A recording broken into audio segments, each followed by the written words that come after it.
जब श्री सुखदेव गोस्वामी जी ने परीक्षित को कहा कि भगवान नारायण ने ब्रह्मा जी को ये ज्ञान दिया और ब्रह्मा जी ने नारद मुनि को ये ज्ञान दिया, तब परीक्षित महाराज ने पूछा, थोड़ा बताइए नारद जी ने क्या पूछा ब्रह्मा जी को।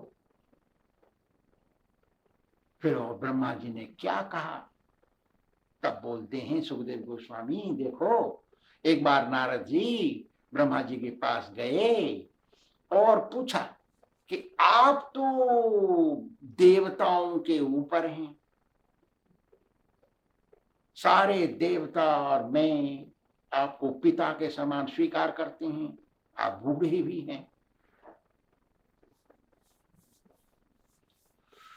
आप सभी देवताओं में श्रेष्ठ हैं, आपकी आयु हम सबसे आयु और ज्ञान सबसे ऊपर है, मैं आपको प्रणाम करता हूं, मेरे को थोड़ा बताइए ये संसार क्या है, ये सृष्टि क्या है, किसने बनाया इसको, किसके ऊपर खड़ी है ये सृष्टि, कौन चला रहा है इसको, ये जब प्रलय होता है ये कैसे हो जाता है, कौन करता है इसका प्रलय, और ये कहां चला जाता है प्रलय होने के बाद। ये संसार में जो प्राणी हैं ये कैसे जन्म मृत्यु से बंधे हुए हैं, थोड़ा बताइए। आप तो सब जानते हैं, भूत भविष्य वर्तमान, पीछे क्या हो गया, अब क्या हो रहा है, अब क्या होगा, वो सब आपको मालूम है।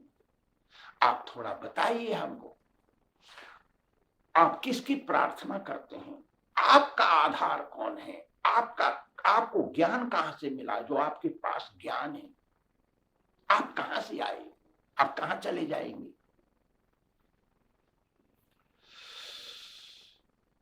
आपने इस सृष्टि को कैसे रचा, कैसे बनाया, जैसे मकड़ी अपना जाल बना लेती है और उसमें खेलती है, ऐसे ही आपने बनाया क्या इस सृष्टि को, कैसे बनाया आपने, थोड़ा बताइए। आप जब तपस्या करते हैं एकाग्र चित्त से, किसकी तपस्या करते हैं, क्या आपसे कोई बड़ा है। ये सब सुने और संदेह हो गया है ना नारद को, संदेह निवारण करने के लिए ब्रह्मा जी बोलते हैं, और फिर सारा बात बोलने से पहले पहले भगवान की प्रार्थना करते हैं, बिना भगवान की प्रार्थना किए आशीर्वाद मिलेगा नहीं। भगवान अनंत हैं, उनकी कथा अनंत है और केवल उनका कृपा पात्र ही वो कथा को कह सकता है। खाली 100 200 50 60 श्लोक याद कर लिए, 2 4 गाने याद कर लिए और ढोलक मंजीरे वाले बुला लाए और कथा कह दिए, ऐसे नहीं कथा होती है। सुखदेव गोस्वामी जी ने ऐसे कथा नहीं कही, सुखदेव गोस्वामी जी ने बड़ी गंभीरता से कथा कही, कहीं बाथरूम खाने पीने के लिए नहीं उठे। परीक्षित महाराज ने कहा सुखदेव गोस्वामी जी को, आप चिंता न करें, मुझे सारी कथा सुनाएं, मुझे प्यास भूख की कोई चिंता नहीं है, मैं कहीं नहीं उठने वाला।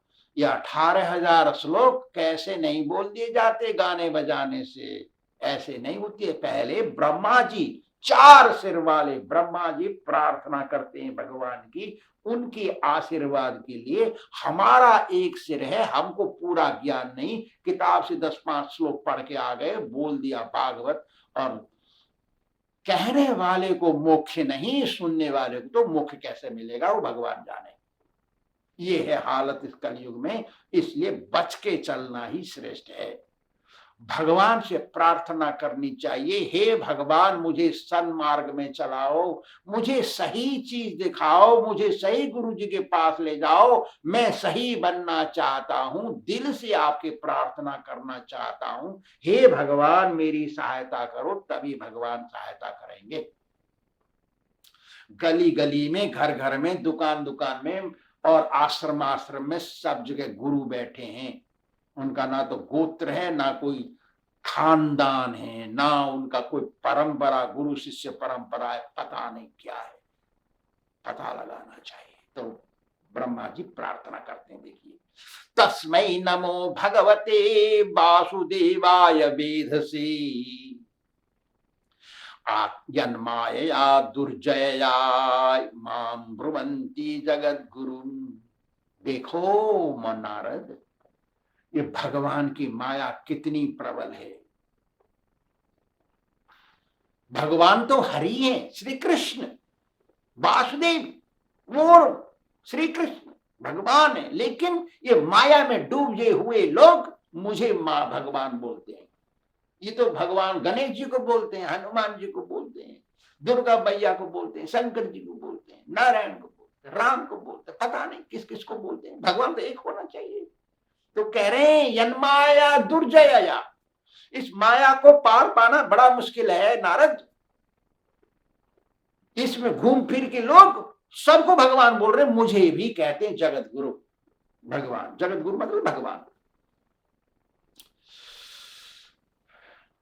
सबसे पहले वो नारद, मैं भगवान की प्रार्थना करता हूं बिना प्रार्थना किए, क्योंकि वो अनंत है, उनकी कथा अनंत है, उसके बारे में बोलना है मुझे तुझे, जिससे दुनिया की भलाई होगी। बात तो सही है, लेकिन भगवान की कृपा के बिना मैं कुछ नहीं बोल सकता। तो उन्होंने कहा, द्रव्यम कर्म च कालश्च स्वभाव जीव एव च वासुदेव परो ब्रह्मन् न चानार्थोपि तत्वतः। द्रव्य माने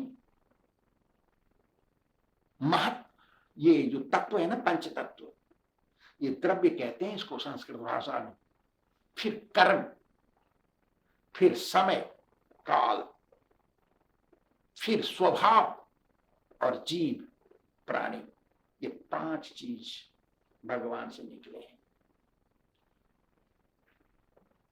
और पांच जीव कहते हैं आत्मा को, जब शरीर वो स्वीकार कर लेता है। एक शरीर स्वीकार करने के बाद आत्मा को जीव कहते हैं। ये जो पंच महाभूत हैं,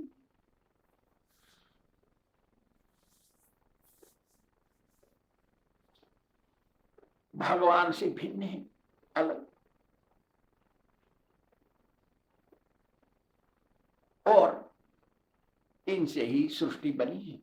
तो कहते हैं आगे, भगवान की नारायण की प्रार्थना करते हैं, और आगे कहने के लिए, नारायण परा वेदा देवा नारायणांगजा नारायण परा लोका नारायण परा मखा नारायण परो योगो नारायण परम तप नारायण परम ज्ञानम नारायण परागति। भगवान नारायण ही सब कुछ, सब उनके अधीन है। देखा, अभी ब्रह्मा को पता नहीं कि नारायण किससे निकले हैं, कन्हैया से नारायण निकले, अभी ब्रह्मा को मालूम नहीं है। ब्रह्मा को कब मालूम होगा, जब उनकी बछड़े चुराएगा, अभी बहुत दूर है वो कथा, तब पता पड़ेगा कृष्ण है भगवान, उनसे नारायण निकले हैं। बहुत बहुत मुश्किल से मालूम पड़ता है ये सब। केवल तकदीर वाला होना चाहिए, जिसने जन्म जन्मांतरों में पुण्य किया है, जिसके पाप सब कट गए हैं, उसी को भगवान के बारे में पता पड़ता है। वो दो भुजा वाला कन्हैया भगवान है, ऐसा। तो नारायण की वंदना करते हैं ये। सत्वम रजस्तम इति निर्गुणस्य गुणास्त्रयः स्थिति सर्ग निरोधेषु गृहीता पापया विभो मायया विभो।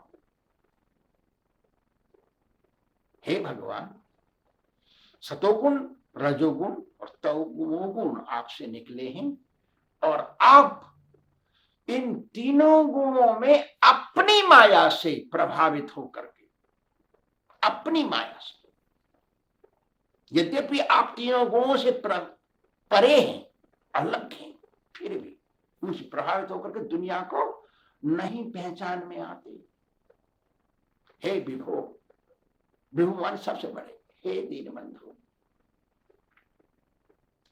भगवान तो गुणों से रहते हैं, उनके तो गुण नहीं है, सतोगुण रजोगुण तमोगुण तो मनुष्य में प्राणियों में होते हैं, वो तीनों गुणों से नहीं बंधे हैं। लेकिन तीनों गुणों के प्रभाव के कारण उसमें जाकर के सतोगुण से विष्णु का रूप रखते हैं पालन करने के लिए, रजोगुण से ब्रह्मा का रूप लेते हैं सृष्टि करने के लिए, तमोगुण से शंकर जी का भेष लेते हैं वो प्रलय करने के लिए। आप तीनों गुणों से कह रहे हैं ब्रह्मा जी, स एष भगवान लोके त्रिभिरेभियधोक्षज स्वलक्षित गति ब्रह्मन् सर्वेषां ममचेश्वर। भगवान इस दुनिया में यद्यपि अधोक्षज हैं, उनको माया नहीं छूती है, वो तीनों गुणों में मिल करके वो एक महत्त्व सृष्टि करते हैं।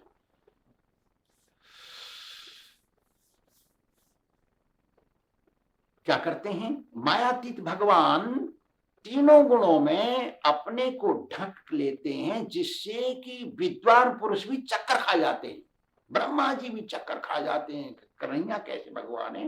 नारायण होने चाहिए, उसको चार हाथ है, हमारे दो हाथ हैं, उनके चार हाथ होने चाहिए ऐसा, लेकिन ऐसा नहीं है। ये सभी के स्वामी हैं कन्हैया, तो उन्होंने ये समय को सृजन किया सबसे पहले। इंद्रियातीत ने समय को सृष्टि करके, और अकेले होने पर भी अनेक हो जाऊं ऐसा सोच करके उन्होंने सृष्टि आरंभ करने का सोचा। तब वो नारायण का स्वरूप लिए और फिर वहां से सृष्टि किए। सतोगुण रजोगुण तमोगुण में क्षोभ पैदा करके उन्होंने महत्त्व को बनाया।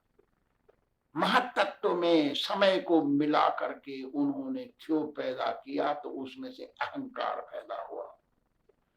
अहंकार में क्षोभ उत्पन्न करके उन्होंने आकाश को बनाया। आकाश में क्षोभ पैदा करके उन्होंने वायु को बनाया।